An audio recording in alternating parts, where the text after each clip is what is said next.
students. Today we are going to learn about some different types of plants on the basis of their habitat.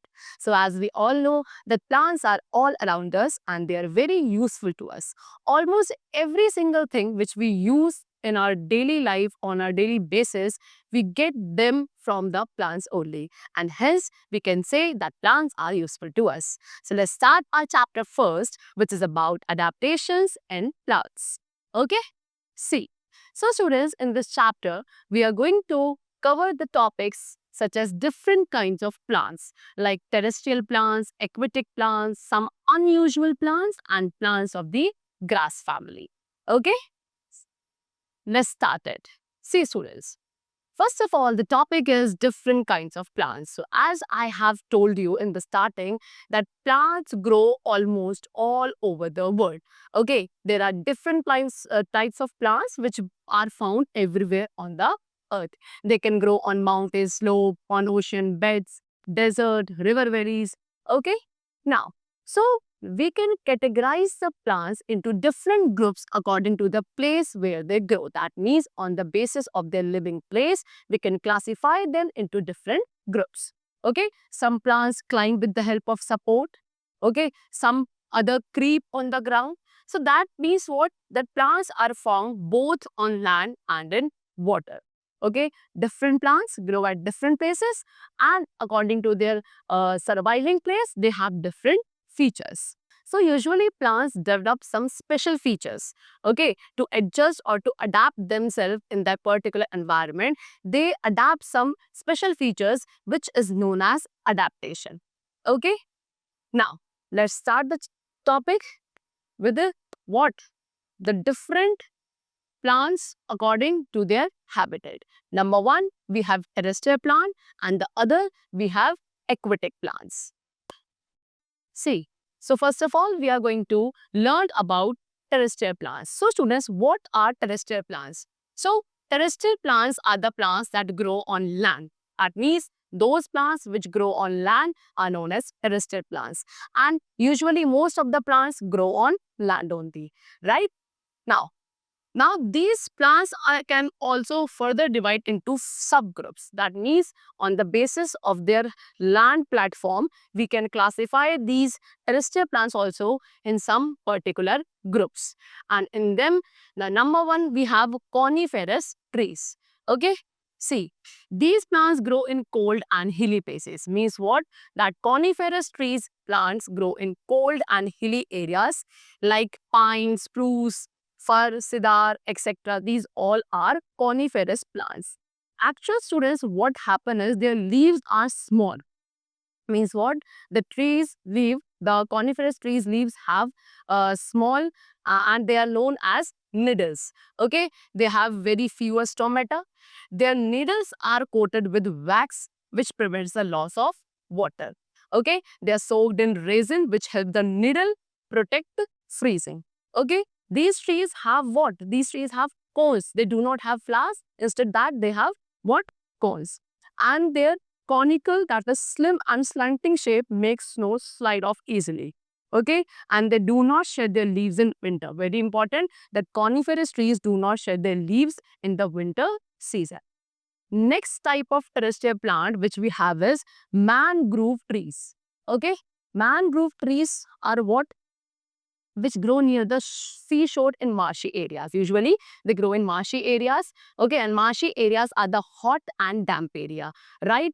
They have adapted various unique features to survive in these particular conditions and in the wet and salty conditions of the harsh coastal environment.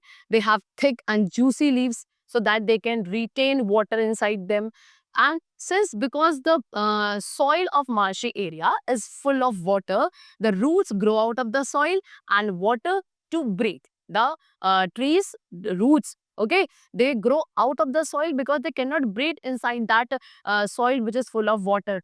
Okay, and such kind of roots are called breathing roots.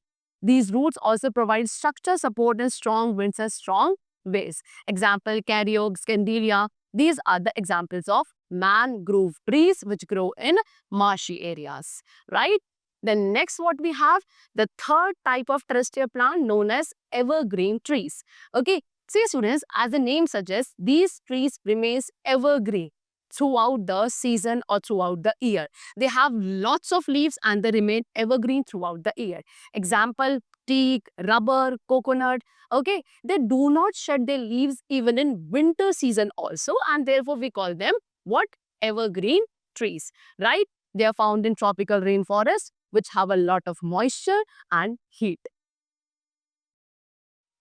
So now next we have deciduous trees. What are deciduous trees? The trees which have lots of branches. Okay, example mango, sesame, peepal, banyan, sal. These all are some types of deciduous trees.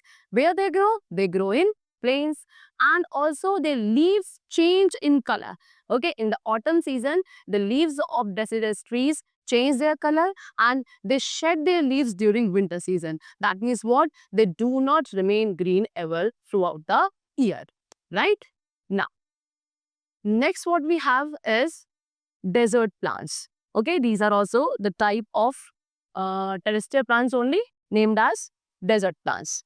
See, so desert plants have no leaves, okay? They do not have any type of leaf, and the absence of leaf help reduce water loss because they do not have leaves. That means there is very less water loss of desert plants during photosynthesis, okay? In these plants, the leaves are reduced to spines. As I told you, they do not have leaves. So instead of that, they have what? Spines. Okay. Example, cactus, palm, these are desert plants. Now, what does these spine do? Spines protect these plants to be eaten by the animals, right? Then, also they have green fleshy stem. Desert plants have green fleshy stems which contain chlorophyll, and the food making process takes place in their green fleshy stem only, right? Then, it also stores food and water. In their green fleshy stem, the food is also stored, and the long root system in these plants spread out wide or go deep into the ground to absorb water from the ground level, right?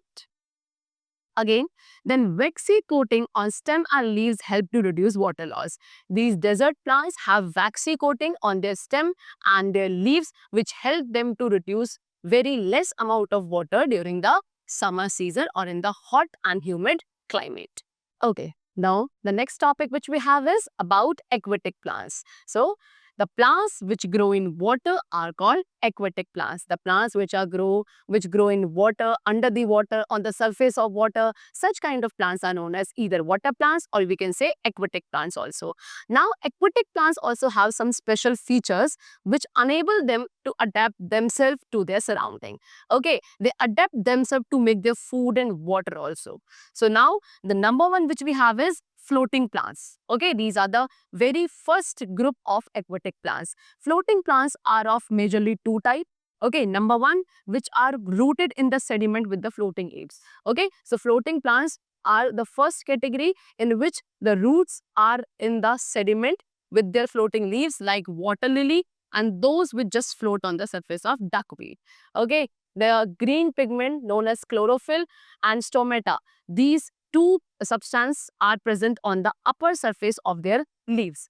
And the upper surface of the leaves has a thick waxy substance to repel water so that their leaves do not get rot while remaining throughout their life in the water, right? Okay. Then it also helps to keep the stomata open because they have a thick waxy substance on the upper surface. So this helps to keep the stomata open and clear also. Okay, and these plants also protect small water animals from the heat of the sun. Okay, then next we have what? Emergent plants. Emergent plants are what? The lower part of the emergent plants are often submerged. The plants of which lower part is submerged under the water, that is known as emergent plant. Example, cattle and iris are emergent plants. You can see the pictures. These are cattle, which are known as what? Emergent plants. Okay, these plants have very tall and narrow leaves. The stems are very tough.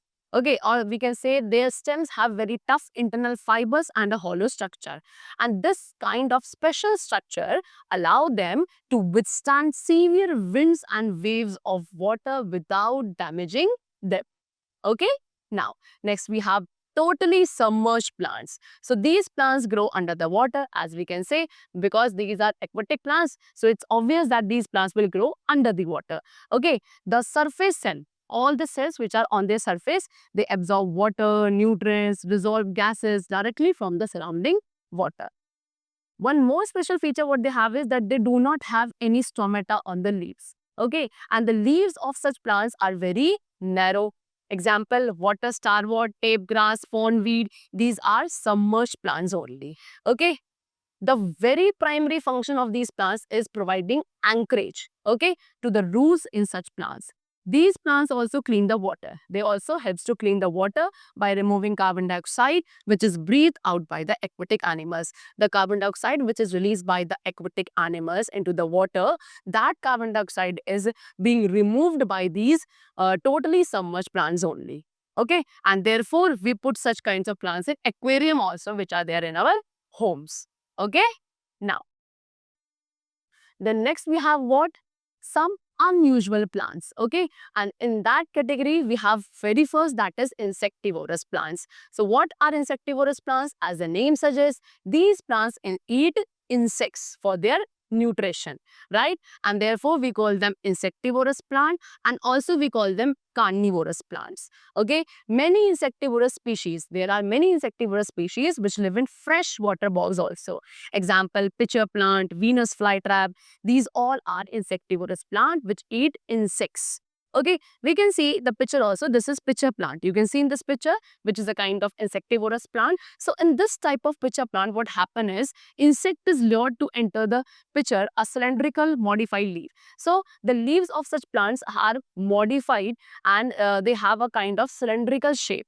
Okay, and the insect is lured into the pitcher or the inside of the pitcher. So as the insect enters, the lid of the pitcher plant closes. Okay, as soon the insect enters the pitcher, the lid of that pitcher, it closes off, and the digestive juices which are present inside the leaf or the pitcher plant, they help the plant to digest that particular insect. Okay, and in such mode they digest or they eat the insects and are known as what? Insectivorous plants. Now, then one more insectivorous plant we have is known as Venus flytrap. Okay, now Venus flytrap, an insect is trapped by sensitive triggered hair present on a Venus flytrap. You can see they have what? They have sensitive trigger hair on the margin of their leaves. Okay, and these helps to close the leaf as soon as the insect sit on them. And the digestive juices which are present inside the leaves, they help to digest the insect in 3 to 5 days. And if there is no insect caught between it, the trap will open within an hour only.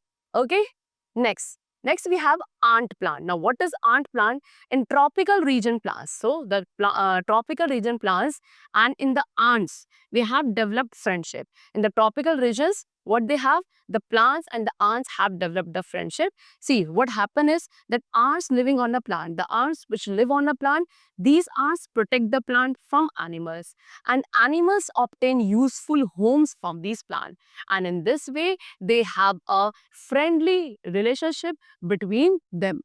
Okay, next we have the topic that is plants of the grass family. So cereal plants known as wheat, rice, corn, jowar, bajra, these all are the plants which belong to the grass family of the plant kingdom, and their seeds, the seeds of the cereal plants are edible. That means we can eat them, right? Bamboo plants are the tallest grass. Okay, bamboos are some of the fastest growing plant in the world. That means they grow very faster rate, at a very faster rate. Soft bamboo shoot, stem and leaves, these are the major source of the giant panda of China. Okay, bamboo shoots also have a high nutrition value. They are very rich in vitamins, cellulose and amino acid. Okay, bamboo is also used in Chinese medicine for treating infections and healing.